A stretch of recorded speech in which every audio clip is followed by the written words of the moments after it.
This is Jilliana Ranicar-Breese, and I'm back with David Benedictus for part 5. He's going to be talking about his life connected with the theatre.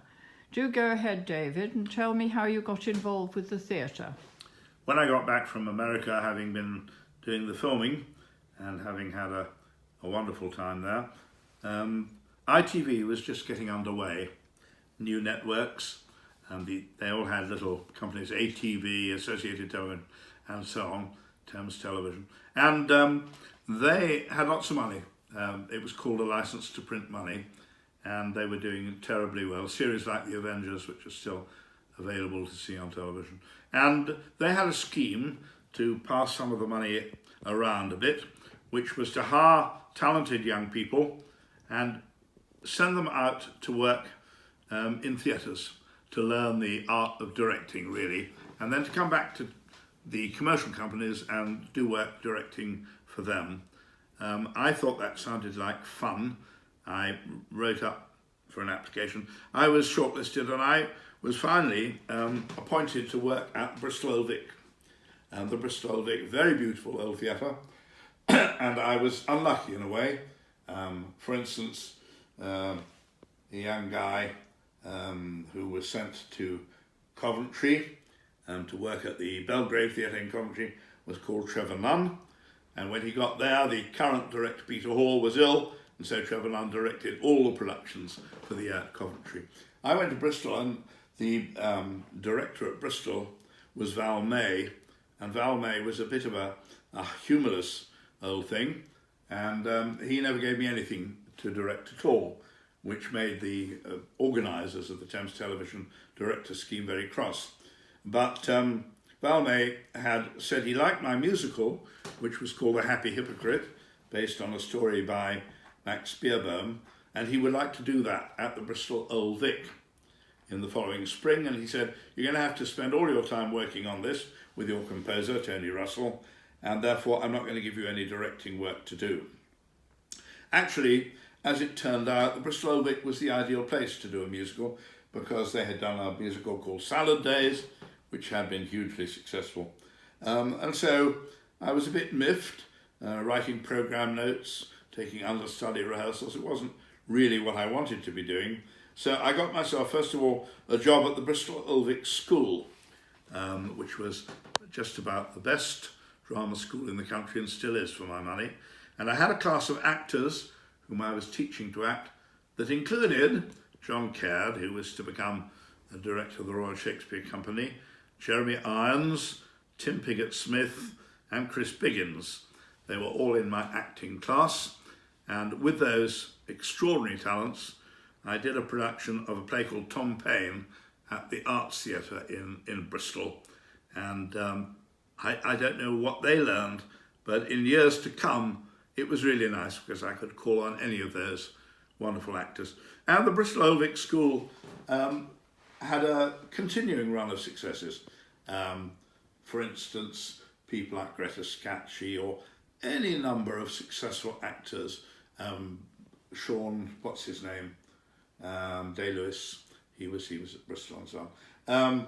And the reason for that was other drama schools give you an audition if you want to join them and learn about acting. But they didn't do that at the Bristol Old Vic School. They had a weekend, and Nat Brenner, who ran it, was looking for potential talent, interesting people, personality, rather than a fully accomplished actor. So that's why that happened. After the Thames Television experience, and I got no directing work out of it at all, I spent a little while doing fringe theatre in and around the country. I did a show at Newcastle, and I did a show at Edinburgh, and I did a show at Bristol Old Vic. Bristol Old Vic, what am I talking about? Beg your pardon, at the Windsor Theatre Royal, and so on. But I was also doing a lot of journalism. And the journalism inevitably took me to reviewing books for the Sunday Telegraph and plays for the Spectator and films for the Daily Express and so on. And my first piece for the Spectator, I wanted to review something which really impressed me. I thought the job of a critic is often to share your enthusiasms with other people. rather than to be cutting or unkind about something. So I went to see a marvellous singer, black Chicagoan, called Oscar Brown Jr., because he was playing in London at the Casanova Club, I think, accompanied by my Oxford friend, who had had a go at writing the music to my musical, Dudley Moore. And I thought that Dudley Moore accompanying Oscar Brown Jr. must be good news, and so it was, and I was able to write my first euphoric review of this wonderful evening. Later on, my journalism became broader.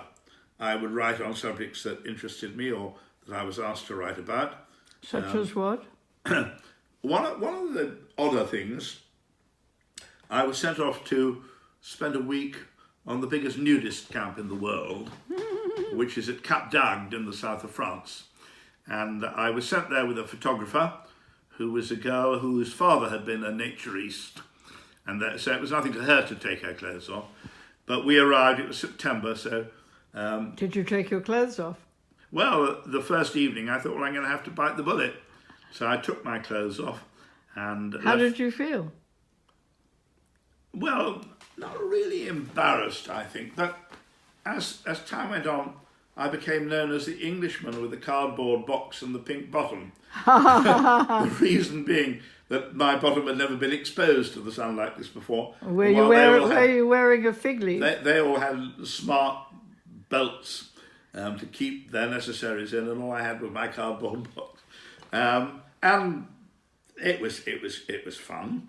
The place had been a vineyard run by two brothers, and Madame de Gaulle had wanted to get tourists from Germany to come to France, so she suggested they turn it into a nudist camp. Does it still go today? It does still go, and the other side of the harbour was where the people with clothes on were, and they were called les textiles.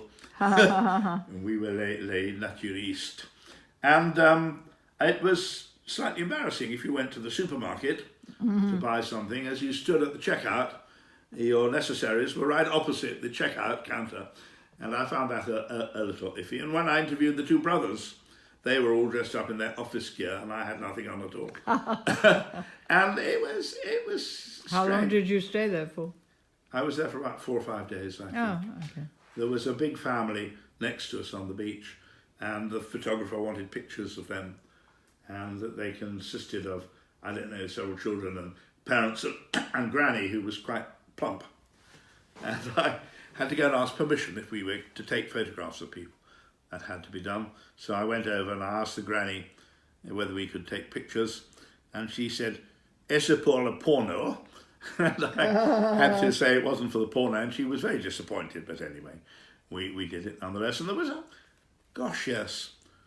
David Hamilton, name to conjure with, from the 60s. He'd published a lot of photographic books showing underage girls with nothing on, which were permitted in France, and they had a sort of subterranean public in England too. Were they very floaty? Very floaty. I remember those That's right. photos. They were rather beautiful. 1970s, wasn't it? Yes, that's right. I distinctly remember. And he had an exhibition in the town hall in Cap d'Agde, and he was given carte blanche because they thought he was the bee's knees, really.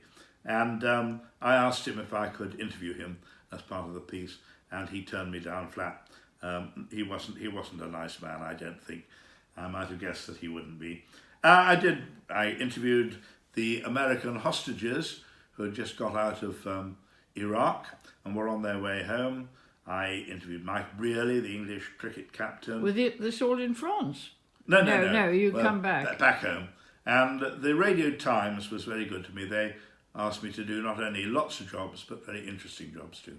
Yeah, oh well, you'll have to tell me about those in the next episode. Yes. Okay, thank you, David. Okay.